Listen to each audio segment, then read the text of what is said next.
importante, tramo final, estamos a falta de 4 jornadas y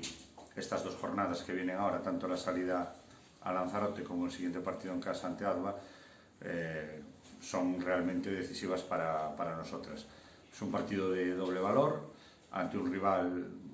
muy reforzado, un rival que es un último atípico y que, como hablábamos esta semana, ni quien ahora parece salvado lo está, ni quien va de último quiere decir que vaya a descender. Quedan muchas cosas todavía por decidir.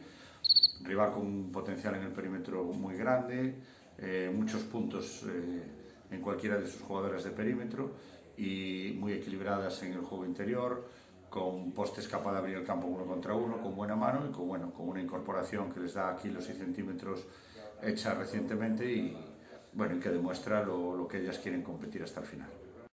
Bueno, este fin de semana tenemos un partido muy importante en Lanzarote